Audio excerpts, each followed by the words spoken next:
University of Pittsburgh, and I was able to play professionally in Europe for almost 20 seasons. First country I played in was France. Signed a nice contract, said, hey, we're making more than a doctor would make in a year. Following year, I went to Spain. I was extremely grateful. Tell us about your son. I know he played in college. You mentioned the Navy. I want to hear all about that. So he said he couldn't take the lack of structure, so he said, I want to enlist.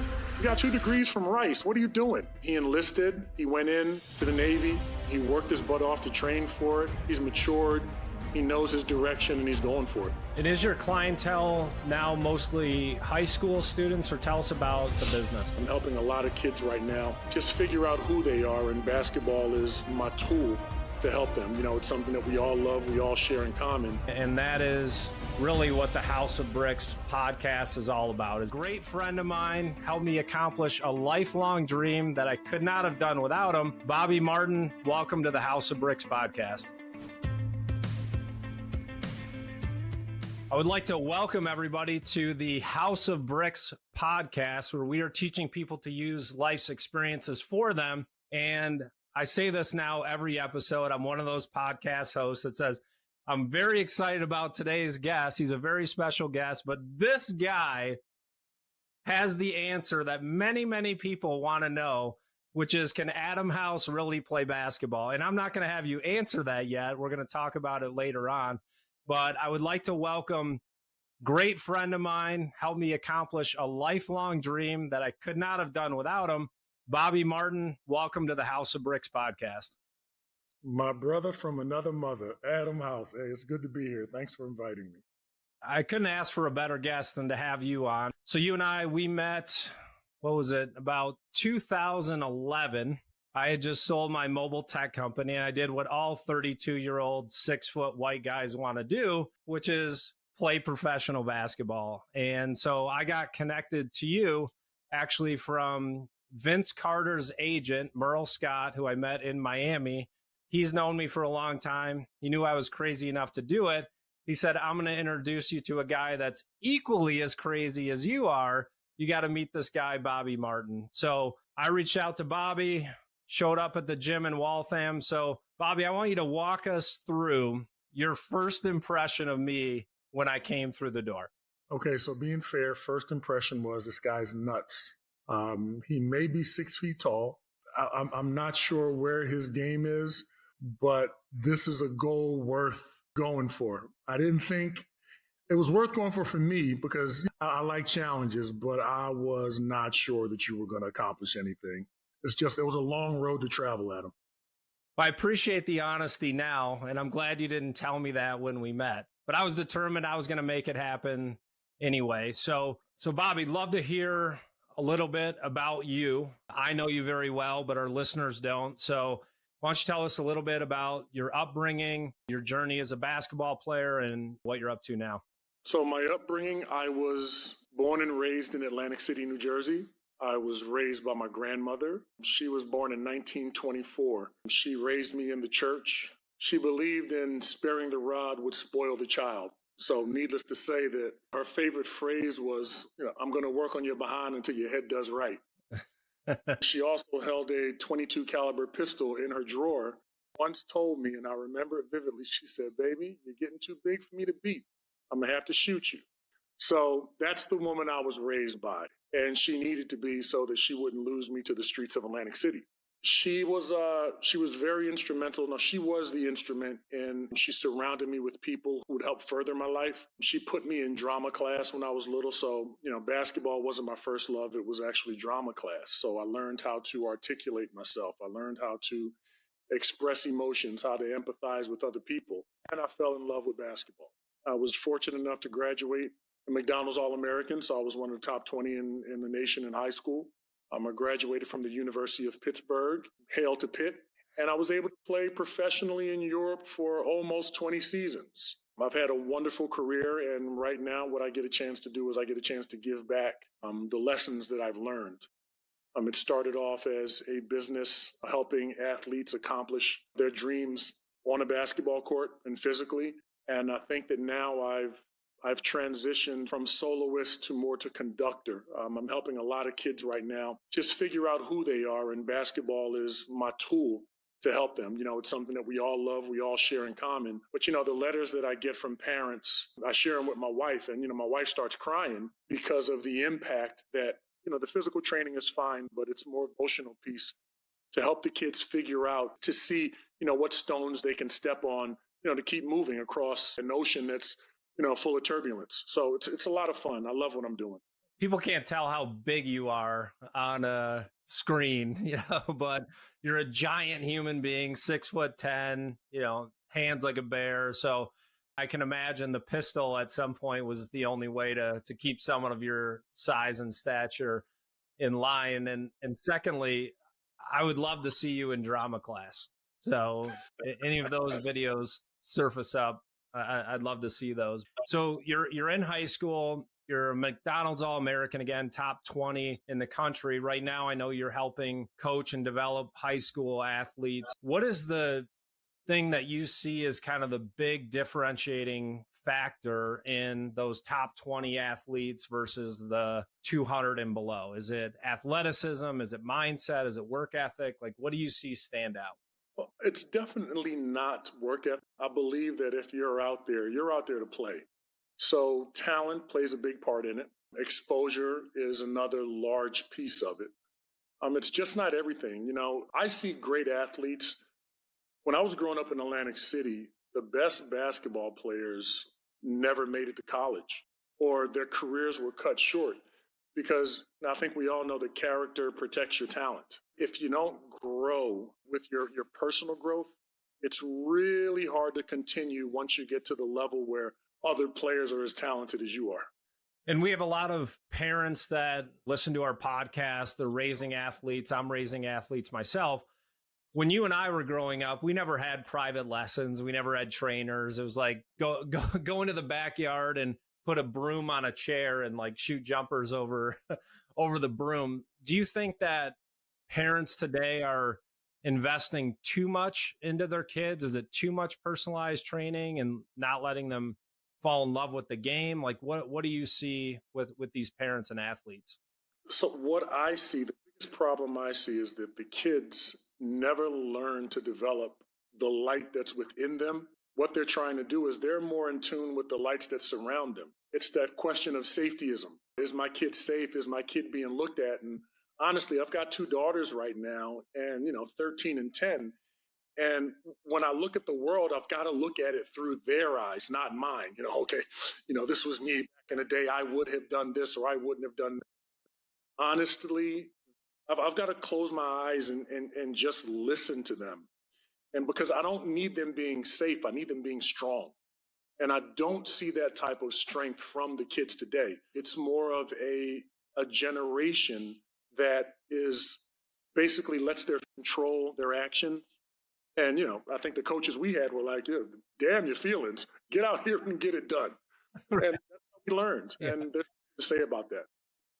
Every generation runs from one side of the boat to the other, right? Our generation, it was like, feelings aren't facts. Get out there, run till you puke, and I'll yell at you because you didn't puke enough. That was what we grew up with. And now it's like we're doing meditation before basketball games, and nothing wrong with that. I think it does help you get in the right mindset. But the point is, I think we've gone too far to the other side, and everything is about how you feel. And so, I'm hoping we'll find some balance there, because, when we were growing up as athletes, it was just play to the death. Like that's how we thought about life, whether it was pickup basketball, throwing quarters in a cup, like it's, I'm going to win at whatever we're doing, whatever the cost. And we talked about your high school career, highly recruited. You go to Pittsburgh. How was your career there? Normal stuff. You score over 1,000 points. I was selected all Big East. Got hurt my senior year. I sat out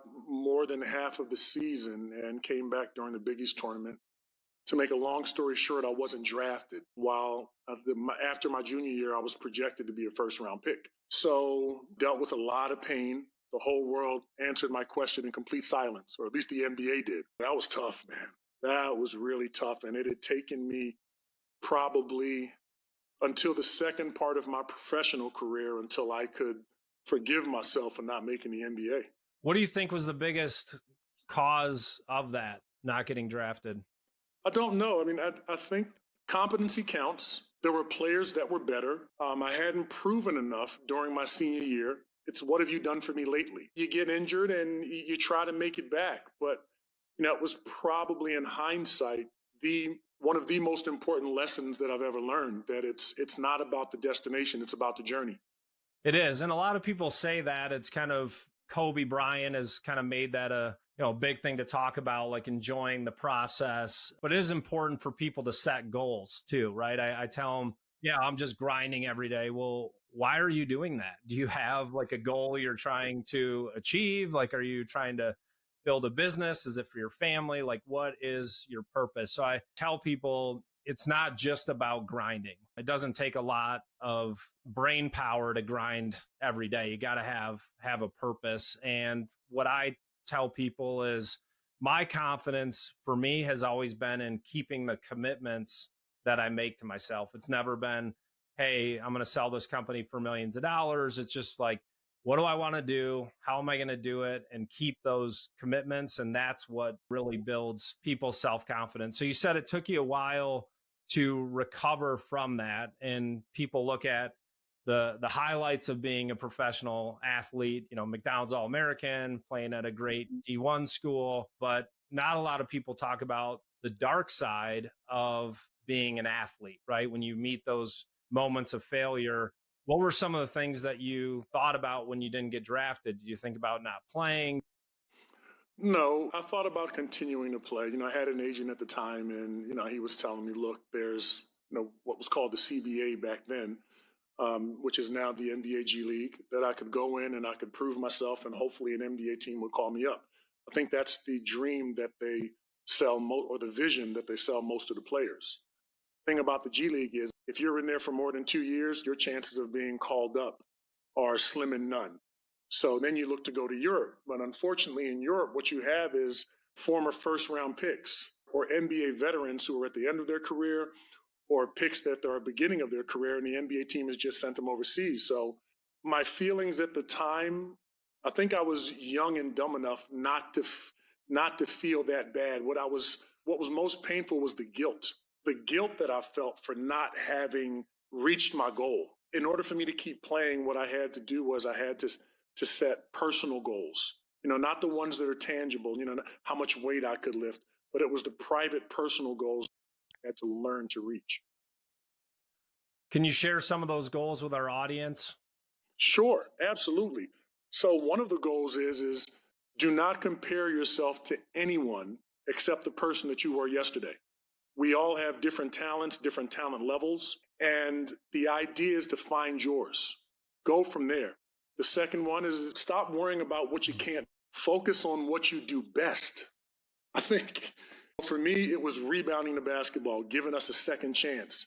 Now, yes, you are going to fall, but if you fall, fall forward. You are going to make mistakes. Try not to make the same mistake twice. Okay. You have to stick to it, because ball doesn't teach you about life. Life teaches you about life. Those are the two main points that I would try to share with everyone. And you've made kind of a transition into the business world, which we'll get into, but the takeaway there, right? And I've actually heard you say this. I think it was now I'm quoting your grandma, but be yourself because everyone else is taken, or something. Everyone else is taken. Yeah. That stuck with me. And I actually say that to my boys now. They don't listen, but at least try to get some of this into their brain. So being an elite college player, going over to Europe, what country did you play in first, and how long were you there? So the first country I played in was France. I went to France, signed a nice contract, took my girlfriend at the time, who ended up being my wife, with me, said, hey, we're making more than a doctor would make in a year. Come on with me. Man, they cut my butt so fast. I was done by Christmas. All the money that I thought I was going to make wasn't there. And I had to learn how to start over again, begin again. After France, I learned a lesson, the CBA. The following year, I went to Spain. And I stayed in Spain for the better part of 15 years. I was extremely grateful, and I was extremely focused. So Spain was where I spent most of my career. There was a short stint in Turkey for a minute.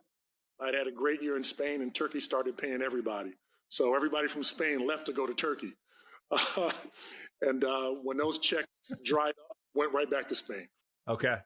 So when you got cut in France, was it a skill thing, or was it you weren't ready for that level? I'm sure it was a combination of many things. As we mature, we get better. It was my first experience. There were veterans there who were frankly better than I was. It was funny because in Europe, I go to vet camp and I meet this guy. His name is Adrian Caldwell. He was a monster, okay? Played with the Houston Rockets and a couple of other teams. So I end up going to France and they replaced me with him. I'm standing there in practice. He walks in the gym. I'm like, what are you doing here? And he's like, I came to replace you. What? So he was better than I was. They needed something else. They didn't need a kid with no experience or with very little experience. And we were losing games. So, the coach wasn't going anywhere. So it was going to be me. Lesson learned. And I don't think people understand like how cutthroat minor league sports can be. There was no Bobby Martin going away party on Friday where they got you a birthday cake. It was, hey, I'm your replacement, pack your bags, right? It was quick. And they told me in French. They bought the ticket in during practice, said, look, you are out of here tomorrow. Pack your things, thank you for coming in. And that was my first taste of the real world, because in college, you've got a soft pillow to land on. If something goes wrong. In the minor leagues, the pillow wasn't as soft, but you still had a nice bed of flowers while somebody else would pick you up. But when you decide to go to Europe, you can cancel Christmas if you get it wrong. So grow up really quickly. And so you've had a lot of success. Obviously, I'm doing anything professionally for 20 years. It was an incredible accomplishment. And the focus of our podcast obviously geared towards business leaders, CEOs, entrepreneurs. And there's been a big rise in executive coaching, personal coaching, trainers specializing in whatever you're trying to do. You can get coaching anywhere. What is it in your mind that, or maybe something that you saw from one of your coaches that really stood out as good characteristics and what makes a good coach? Wow, that's a great question. I would say that it's twofold. One, they had to have gone through something.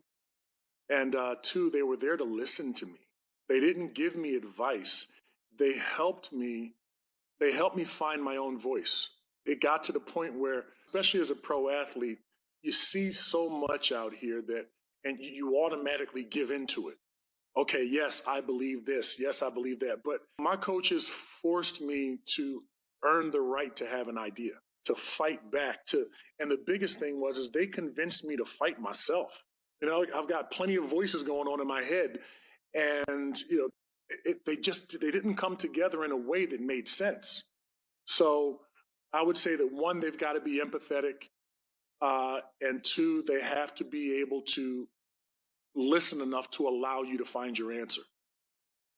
That's great advice. It's listening and finding someone with experience. So I see a lot of coaches out there. Everyone has a gimmick on social media of how to 10x your business or whatever, but I'm looking for people that have accomplished where I'm trying to go in some fashion. It's got to be, they have the real world experience. I think that, it's so important, because you think about guys like Michael Jordan.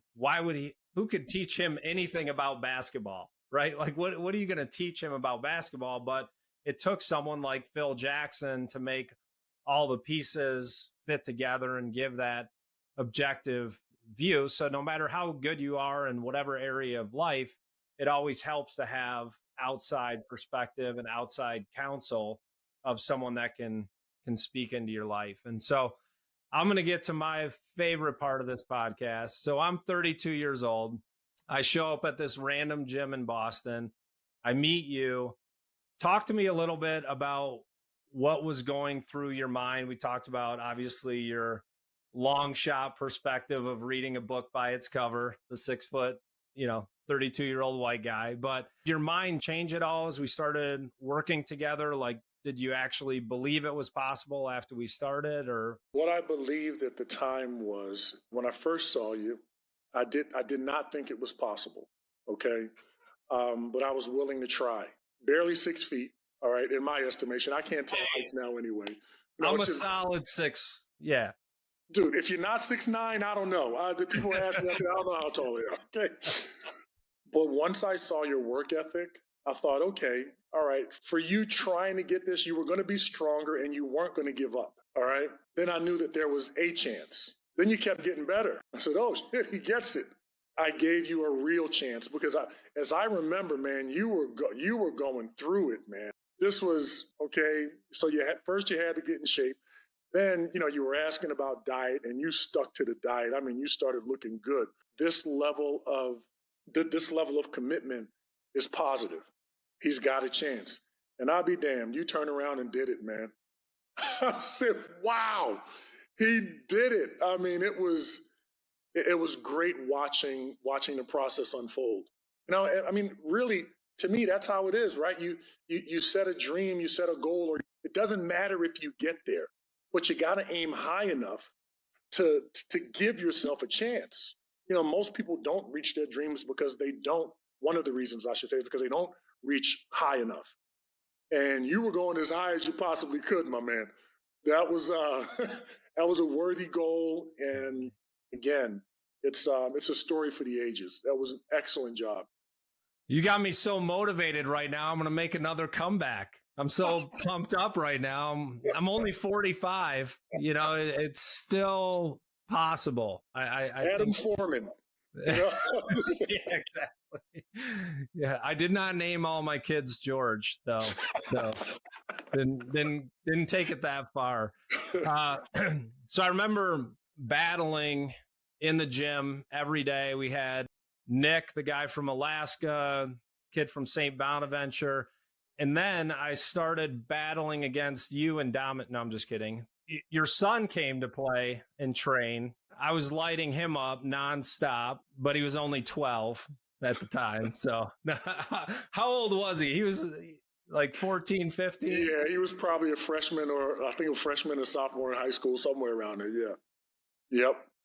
Yeah, that was a good time. Yeah, I wish you wouldn't have told me that because I was like, I'm killing this guy. He was good. No, he was good, but he needed to learn some lessons, and you were just the guy to do it. I remember him trying to stop. Dad, I can't get to him. He knows more than you do. He's stronger than you.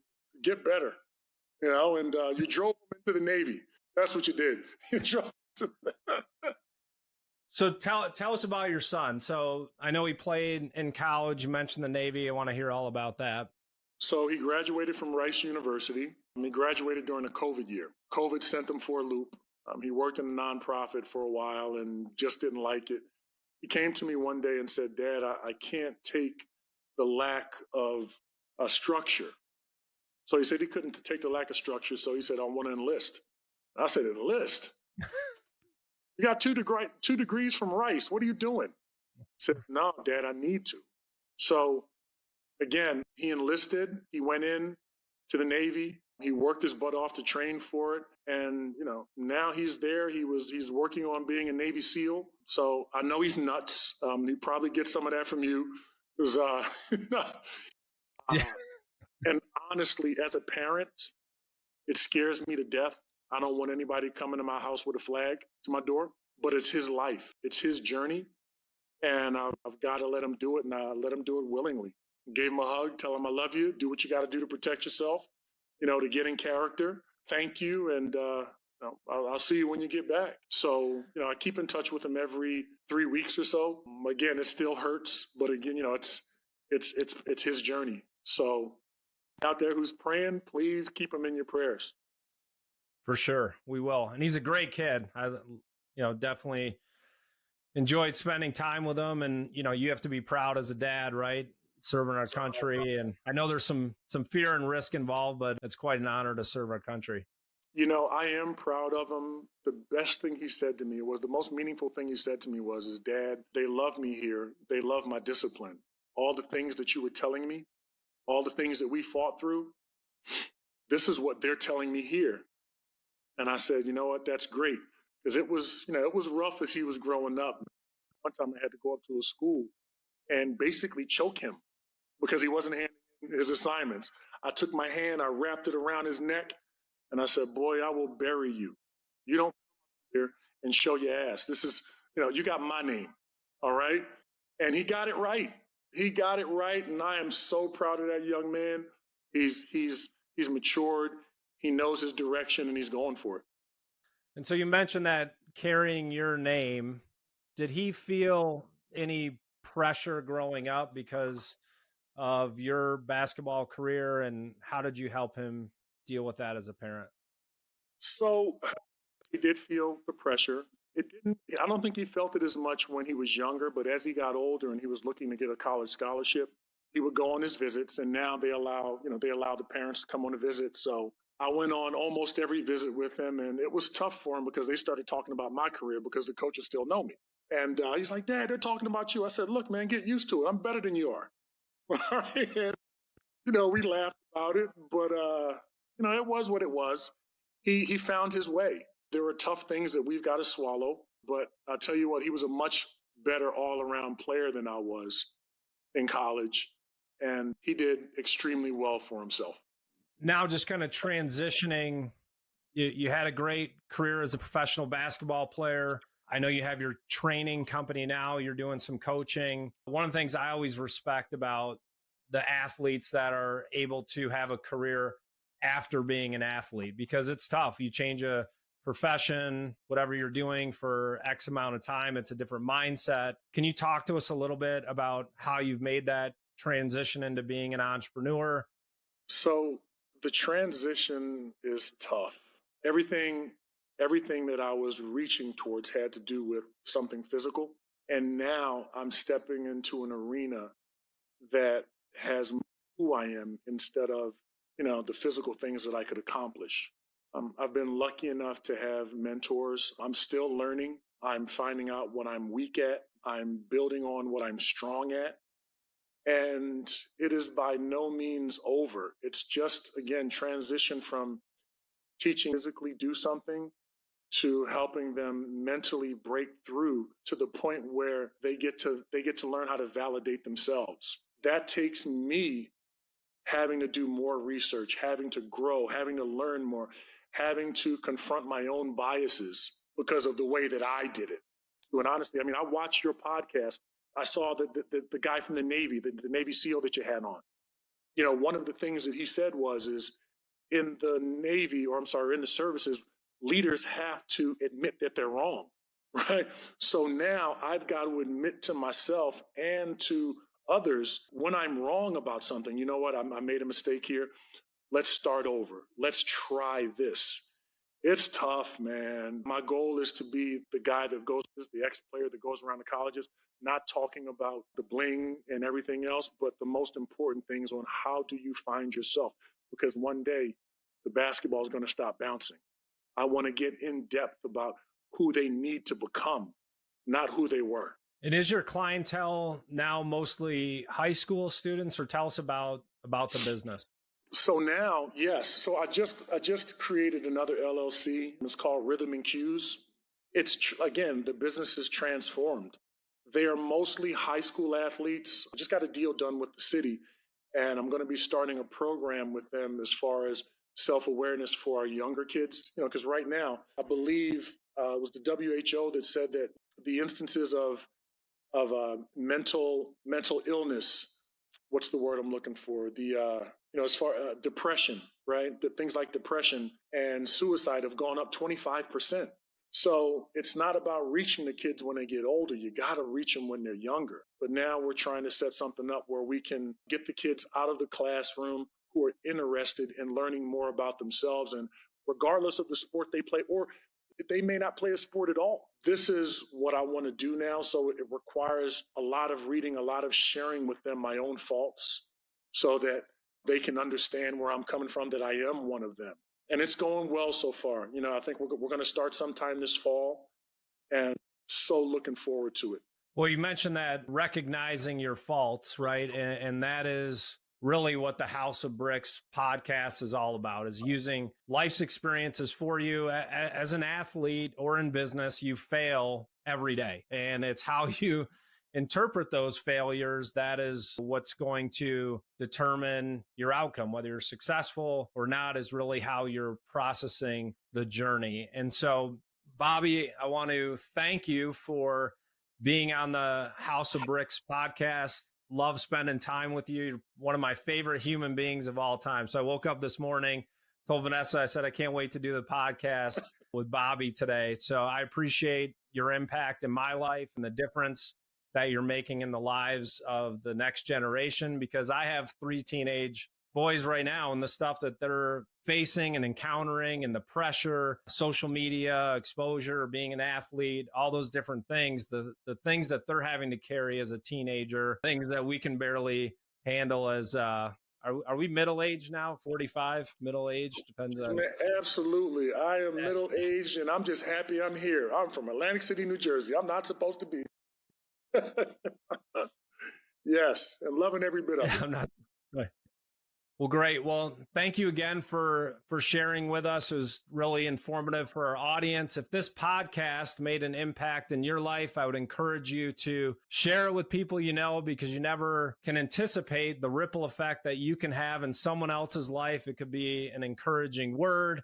It could be an inspiring story. And that's really what this podcast is about, is to inspire our listeners to really enjoy every moment of every day and press on towards their goal. So thank you, Bobby, for being a guest on the House of Bricks.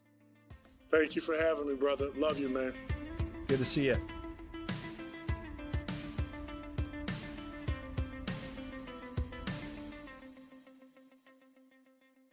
Being an elite college player, going over to Europe. I was fortunate enough to graduate.